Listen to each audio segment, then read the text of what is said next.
요즘 우유가 실제로 건강에 유익한 음식인지 논란이 많은 거 아시나요? 아직도 우유만 마시면 뼈가 튼튼해진다는 말을 믿고 계신가요? 그건 완전히 거짓말이거나 잘해도 절반만 맞는 이야기입니다. 이대로만 가면 내년 이맘때 지팡이 없이는 걷기 어려워질 수도 있어요. 저는 30년 동안 뼈 건강과 칼슘 흡수를 연구해온 박사 김민수입니다. 대학에서 영양생화학을 가르치면서 동시에 노년층의 골밀도 변화를 추적하는 연구를 계속해 왔습니다. 우유만 믿고 골다공증이 온 분들을 정말 많이 봤어요. 계단에서 한번 살짝 미끄러졌을 뿐인데 고관절이 산산조각이 나고 그날 이후로 삶이 완전히 달라진 분도 계셨습니다. 무서운 건 그분들이 모두 나는 괜찮겠지 하고 생각하셨다는 거예요. 매일 우유 2잔씩 마셨으니 뼈는 문제 없을 거라고 안심하셨죠. 하지만 현실은 달랐습니다. 우유의 칼슘 흡수율은 생각보다 높지 않거든요. 30% 정도밖에 안 됩니다. 나머지 70%는 그냥 몸 밖으로 빠져나가요. 그런데 우리 식탁에 있는 흔한 음식 중에는 흡수율이 40%가 넘는 것들이 있습니다. 놀랍죠? 오늘 영상을 끝까지 보시면 우유보다 훨씬 잘 흡수되는 3가지 음식을 바로 알게 되실 겁니다. 지금 무릎에 힘이 빠지고 허리가 자주 아프신 분 계신가요? 그게 바로 뼈가 약해지고 있다는 신호일 수 있어요. 댓글로 어디가 제일 걱정되시는지 남겨주세요. 오늘은 제 오랜 친구 이야기로 시작해 볼게요. 중학교 때부터 함께 자라온 제 동창 72세 김정혜 님 이야기입니다. 그 친구는 늘 부지런하고 꼼꼼한 사람이었어요. 20년 넘게 하루도 빠짐없이 우유를 챙겨 마시며 나는 뼈 걱정은 없을 거야 하던 친구였습니다. 냉장고에는 항상 우유가 가득했고 아침 저녁으로 한 잔씩 꼭 마셨죠. 그런데 몇 달 전 김정혜 님이 계단을 내려오다 살짝 미끄러졌습니다. 정말 작은 충격이었는데 고관절이 부러졌어요. 응급실로 실려갔고 검사 결과를 보고 저도 놀랐습니다. 골밀도가 기준보다 훨씬 낮았던 겁니다. 그 친구가 제게 이런 말을 했어요.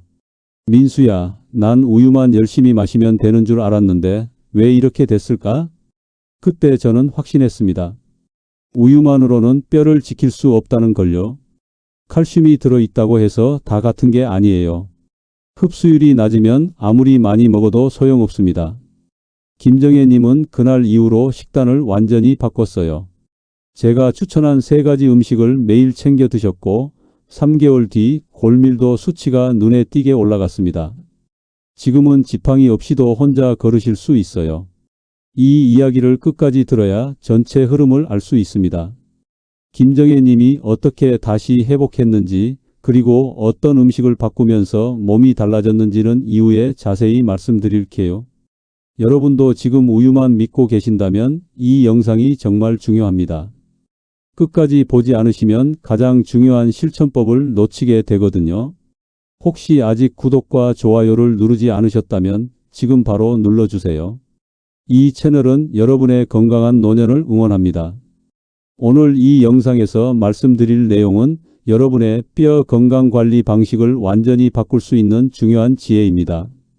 이 이야기를 끝까지 듣고 실천하셔야만 진정한 변화를 경험할 수 있어요. 마지막에 나올 단 하나의 습관이 모든 것을 바꿀 수 있습니다. 이제 우유보다 흡수율이 훨씬 높은 음식들을 하나씩 짚어보겠습니다. 여러분의 식탁을 바꾸는 작은 실천만으로도 충분히 일어날 수 있는 변화죠. 많은 분들이 우유가 뼈의 전부라고 생각하지만 사실 우유의 칼슘 흡수율은 30% 정도밖에 되지 않습니다. 반대로 우리 식탁에서 쉽게 구할 수 있는 음식 중에는 흡수율이 40%에서 45%에 이르는 식품이 있어요. 그걸 알고 나면 식단이 완전히 달라집니다. 통깨 한 숟가락에는 약 90mg의 칼슘이 들어 있습니다. 하루에 3숟가락만 드셔도 우유 2잔에 해당하는 칼슘을 섭취할 수 있어요. 게다가 통깨는 껍질째 먹기 때문에 칼슘이 빠져나가지 않고 흡수율이 약 40%에 이릅니다. 국립농업과학원 조사에서도 통깨의 칼슘 흡수율이 우유보다 높다고 확인됐어요. 이게 얼마나 중요한지 아시나요? 주의할 점은 껍질을 벗긴 참깨는 안 된다는 겁니다. 껍질째 먹는 통깨여야 뼈에 도움이 돼요. 참깨는 껍질을 벗겨서 칼슘이 대부분 빠져나간 상태거든요. 그래서 마트에서 사실 때 꼭 통깨인지 확인하셔야 합니다. 검은색 껍질이 그대로 있는 게 통깨예요. 72세 김정혜 님도 아침마다 밥 위에 통깨 한 숟가락을 뿌려 드셨습니다. 처음엔 별 차이를 못 느꼈지만 3개월 뒤 골밀도 수치가 분명히 올라갔어요.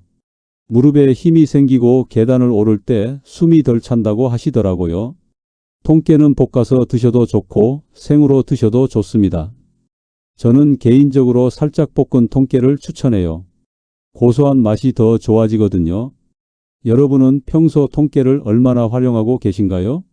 밥에 뿌리는 것 외에도 나물 무칠 때, 국에 넣을 때도 활용할 수 있어요. 하루 3숟가락이면 충분합니다. 너무 많이 드시면 칼로리가 높아질 수 있으니 적당량을 지키는 게 중요해요. 깻잎 10장에는 210mg의 칼슘이 들어 있습니다. 칼슘 흡수율은 무려 45%로 녹색 채소 중 가장 높아요. 비타민 K가 풍부해서 칼슘이 뼈에 잘 붙게 돕는다는 것도 큰 장점입니다. 비타민 K는 칼슘을 뼈 조직에 고정시키는 역할을 하거든요. 칼슘만 먹는다고 뼈가 튼튼해지는 게 아니에요. 그 칼슘이 뼈에 제대로 붙어야 의미가 있죠. 서울식품영양학회 보고서에서도 깻잎의 칼슘 이용률이 높은 것으로 나타났습니다. 밥 반찬으로 깻잎 무침을 하루 한 접시만 드셔도 하루 권장 칼슘 섭취량의 약 30%를 채울 수 있어요. 깻잎은 향이 강해서 호불호가 갈리긴 하지만 뼈 건강을 위해서라면 꼭 드셔보시길 권해요. 주의할 점은 너무 짜게 절이지 말라는 겁니다. 나트륨이 많으면 오히려 칼슘이 소변으로 빠져나가요. 진간장, 다진 마늘, 들기름, 통깨 정도로 간단히 무치면 충분합니다. 저는 개인적으로 깻잎을 쌈으로 먹는 것도 좋아해요.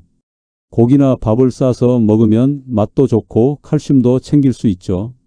67세 박영철님은 깻잎을 싫어하셨는데 제가 추천한 방법으로 먹기 시작하면서 생각이 바뀌셨어요. 깻잎을 얇게 채 썰어서 된장찌개에 넣으니 향은 은은하게 나면서 맛은 훨씬 부드러워졌대요. 지금은 일주일에 서너 번은 꼭 드신다고 합니다. 여러분은 깻잎을 얼마나 자주 드시나요? 한 번에 10장씩만 드셔도 충분해요. 뱅어포 20g, 한 줌 정도의 칼슘이 400mg이나 들어 있습니다. 뼈째 먹는 생선이라 칼슘이 고스란히 들어오죠. 흡수율은 약 35%지만 비타민 D가 풍부해 실제 체내 이용률은 훨씬 높아요. 비타민 D는 칼슘이 장에서 흡수될 때 꼭 필요한 영양소거든요. 비타민 D가 없으면 칼슘을 아무리 먹어도 소용이 없습니다. 70세 이선희님은 매일 반줌의 뱅어포를 에어프라이어에 구워 드셨습니다. 처음엔 비린내 때문에 망설이셨는데 에어프라이어로 바삭하게 구우니 고소한 맛만 남더래요. 1년 뒤 골밀도 검사에서 수치가 10% 올랐어요. 허리 통증도 많이 줄었다고 하시더라고요. 단 나트륨 함량이 높으니 하루 한 줌 이상은 넘기지 않는 게 좋습니다. 뱅어포는 말린 생선이라 원래 짠맛이 있거든요. 너무 많이 드시면 혈압에 안 좋을 수 있어요. 적당량만 드시면 뼈 건강에는 최고의 간식입니다. 뱅어포를 선택할 때는 색깔을 잘 보셔야 해요. 너무 하얗거나 반짝이면 표백제를 쓴 거일 수 있어요. 자연스러운 미색이나 연한 갈색을 띠는 게 좋습니다. 냄새도 맡아보세요. 비린내가 너무 심하면 신선하지 않은 거예요. 은은한 바다 냄새가 나는 게 좋은 뱅어포입니다. 74세 최동수님은 뱅어포를 작게 부숴서 된장국에 넣어 드세요. 국물에 우러나온 칼슘까지 모두 섭취할 수 있어서 좋다고 하십니다. 뱅어포를 활용하는 방법은 정말 다양해요. 그냥 간식으로 드셔도 좋고 요리에 넣어도 좋습니다. 이 세 가지 음식을 꾸준히 챙기면 3개월 만에도 뼈가 반응하기 시작합니다. 제가 연구하면서 추적한 분들 중에 80% 이상이 3개월 안에 골밀도 수치가 올라갔어요. 중요한 건 꾸준함입니다. 하루 이틀 먹고 그만두면 소용없어요. 매일 조금씩이라도 꼭 챙겨 드셔야 합니다. 통깨는 아침 밥에, 깻잎은 점심 반찬으로, 뱅어포는 저녁 간식으로 드시면 하루 칼슘 섭취량을 충분히 채울 수 있어요. 이렇게만 해도 우유 서너 잔 마시는 것보다 훨씬 효과적입니다. 게다가 소화도 잘 되고 다른 영양소도 함께 섭취할 수 있죠. 그런데 음식만 잘 챙긴다고 끝이 아닙니다.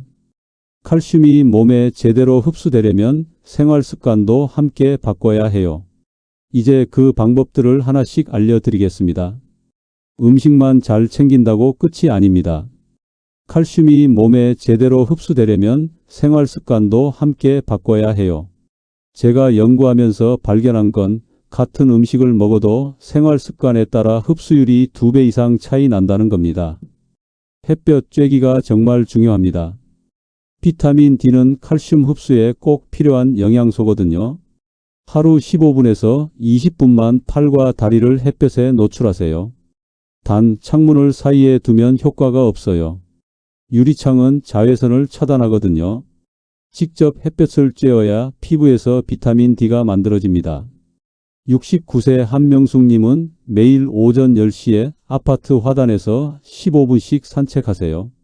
처음엔 귀찮아 하셨는데 2개월 뒤 혈액 검사에서 비타민 D 수치가 정상으로 돌아왔어요. 그 이후로 무릎 통증이 확 줄었다고 하십니다. 햇볕을 쬐는 시간은 오전 10시에서 오후 3시 사이가 가장 좋아요. 이때가 자외선이 적당히 강해서 비타민 D 합성에 효과적이거든요. 여름에는 15분, 겨울에는 20분 정도가 적당합니다. 너무 오래 쬐면 피부에 안 좋을 수 있으니 주의하세요. 얼굴은 가리시고 팔다리만 노출하셔도 충분해요. 선크림을 바르면 비타민 D 합성이 방해될 수 있으니 햇볕 쬐일 때만큼은 선크림 없이 나가시는 걸 추천합니다. 산성식품을 활용하는 것도 좋은 방법입니다. 레몬즙이나 식초 같은 산성 음식은 칼슘이 잘 녹도록 도와줘요. 칼슘은 산성 환경에서 이온 형태로 바뀌면서 흡수가 잘 되거든요. 무침 요리에 식초 1스푼, 샐러드에 레몬즙을 살짝 넣어보세요. 속이 약하신 분들은 공복에는 피하시고 식사 중간에 드시면 좋습니다. 73세 정순옥님은 나물 무칠 때 식초를 1스푼씩 넣기 시작하면서 소화도 잘 되고 몸이 가벼워졌다고 하세요. 식초는 칼슘 흡수뿐만 아니라 혈당 조절에도 도움이 되니 일석이조죠. 레몬즙은 생수에 한두 방울 떨어뜨려서 마시셔도 좋아요. 새콤한 맛이 입맛도 돋우고 칼슘 흡수도 도와줍니다. 단, 치아가 약하신 분들은 산성이 강하니 빨대로 드시거나 마신 후에 물로 입을 헹구시는 게 좋아요. 비타민C 섭취도 빼놓을 수 없습니다. 비타민C는 칼슘이 뼈로 잘 이동하도록 돕는 역할을 해요. 콜라겐 형성에도 필요하고요. 뼈는 칼슘만으로 이루어진 게 아니라 콜라겐이라는 단백질 섬유에 칼슘이 붙어서 단단해지는 구조거든요. 귤, 키위, 딸기 같은 과일을 식후에 한두 개씩 챙기세요. 열에 약하니 생으로 드시는 게 가장 좋습니다. 주스로 만들어도 괜찮지만 시판 주스는 당분이 너무 많으니 직접 갈아 드시는 걸 추천해요. 66세 송미란 님은 매일 아침 키위 1개를 드시는데 피부도 좋아지고 뼈 건강도 좋아졌다고 하십니다. 비타민C는 몸에 저장되지 않고 바로 배출되니 매일 챙겨 드셔야 해요. 한꺼번에 많이 드시는 것보다 매일 조금씩 드시는 게 훨씬 효과적입니다. 과일이 부담스러우시면 브로콜리나 파프리카 같은 채소로 드셔도 좋아요. 매일 30분 걷기는 뼈 건강의 기본입니다. 걷기나 계단 오르기는 뼈를 자극해서 단단하게 만들어요. 뼈는 자극을 받아야 칼슘을 흡수하고 밀도를 높이거든요. 앉아만 있으면 아무리 칼슘을 많이 먹어도 뼈는 약해집니다. 하루 30분만 걸어도 3개월 뒤에 몸이 달라져요. 무리하지 말고 천천히 꾸준히 하는 게 중요합니다. 71세 김태영님은 매일 저녁 식후에 동네 한 바퀴를 도세요. 처음엔 10분도 힘들어 하셨는데 지금은 30분씩 걷더니 걸으십니다. 골밀도 검사 결과도 눈에 띄게 좋아졌어요. 걷기가 힘드신 분들은 실내에서 제자리 걸음을 하셔도 돼요. TV 보면서 광고 시간에 제자리 걸음만 해도 효과가 있습니다. 중요한 건 매일 하는 거예요. 일주일에 한 번 1시간 걷는 것보다 매일 30분씩 걷는 게 훨씬 좋습니다. 물을 충분히 마시는 것도 중요해요. 칼슘이 제대로 이동하려면 수분이 필요하거든요. 하루에 1리터에서 1.5리터 정도는 마셔야 해요. 한꺼번에 많이 마시는 것보다 조금씩 자주 마시는 게 좋습니다. 68세 이경자님은 아침에 일어나자마자 물 한 잔, 식사 전후로 물 한 잔씩 마시는 습관을 들이셨어요. 처음엔 화장실 가는 게 불편하셨는데 익숙해지니 몸이 훨씬 가벼워졌다고 하세요. 변비도 좋아지고 피부도 촉촉해졌답니다. 술과 담배는 꼭 끊으셔야 합니다. 술은 칼슘 흡수를 방해하고 담배는 뼈 세포를 파괴해요. 75세 박정국님은 50년 넘게 담배를 피우셨는데 골다공증 진단을 받고 끊으셨어요. 1년 뒤 골밀도가 5%나 올랐습니다. 늦었다고 생각하지 마세요. 지금이라도 끊으면 뼈는 회복됩니다. 카페인 섭취도 줄이는 게 좋아요. 커피를 하루에 서너 잔 이상 마시면 칼슘이 소변으로 빠져나가요. 커피를 좋아하신다면 하루 한두 잔으로 줄이시고 커피 마신 후엔 물을 한 잔 더 드시는 게 좋습니다. 이렇게 음식과 생활 습관을 함께 바꾸면 3개월 안에 분명한 변화를 느끼실 거예요. 무릎에 힘이 생기고 허리가 덜 아프고 계단 오르기가 한결 수월해집니다. 이제 오늘 내용을 정리하면서 마무리하겠습니다. 오늘은 우유보다 더 잘 흡수되는 뼈 회복 음식 3가지를 알아봤습니다. 통깨, 깻잎, 뱅어포 모두 우리 식탁에서 쉽게 구할 수 있는 음식들이죠. 우유의 칼슘 흡수율은 약 30%지만 이 3가지는 40%에서 45%까지 올라갑니다. 이게 얼마나 큰 차이인지 아시겠죠? 우유만 믿고 방심하면 골밀도는 떨어지고 작은 충격에도 고관절이 부러질 수 있어요. 제 친구 김정혜 님처럼요.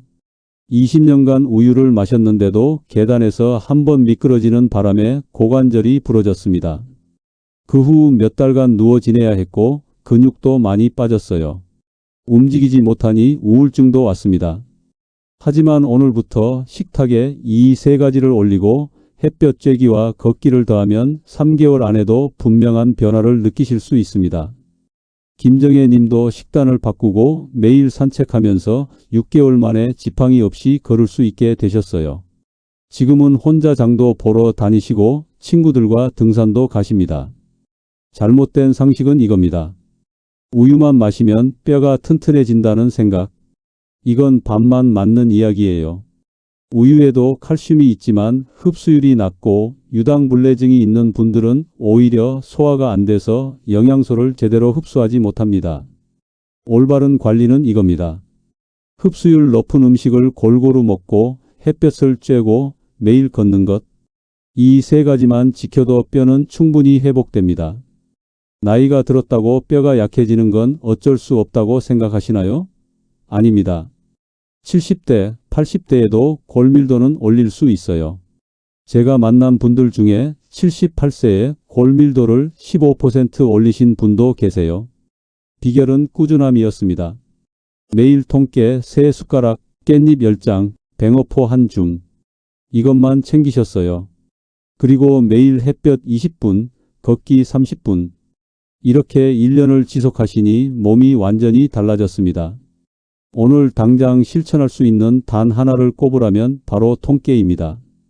내일 아침엔 밥 위에 통깨 한 숟가락부터 시작해 보세요. 그 한 숟가락이 평생의 뼈를 지켜줍니다. 어렵지 않죠? 밥 위에 뿌리기만 하면 돼요. 이것만 해도 하루 칼슘 섭취량의 30%를 채울 수 있습니다. 그 다음 주부터는 깻잎을 추가해 보세요. 일주일에 서너 번만 드셔도 충분해요. 그리고 뱅어포는 간식으로 드시면 됩니다. TV 보면서 한 줌씩 드시면 맛도 있고 뼈에도 좋습니다. 여러분의 뼈 건강 지금부터 다시 세울 수 있습니다. 늦었다고 생각하지 마세요. 70대도 80대도 충분히 가능합니다. 중요한 건 오늘 시작하는 거예요. 내일부터 하겠다고 미루면 결국 안 하게 됩니다. 오늘 저녁 식탁부터 바꿔보세요. 오늘 영상이 도움이 되셨다면 구독과 좋아요로 함께 해주세요. 여러분의 응원이 더 좋은 영상을 만드는 힘이 됩니다. 다음 영상에서는 골밀도를 떨어뜨리는 나쁜 습관 5가지를 알려드리겠습니다. 여러분이 무심코 하고 있는 습관 중에 뼈를 망치는 게 있을 수 있어요. 꼭 확인하세요. 여러분의 생각은 어떠신가요? 오늘부터 어떤 음식을 먼저 시작해 보실 건가요? 댓글로 남겨주세요. 여러분의 경험도 함께 나눠주시면 다른 분들께도 큰 도움이 됩니다. 건강한 뼈로 평생 튼튼하게 사시길 응원합니다. 감사합니다.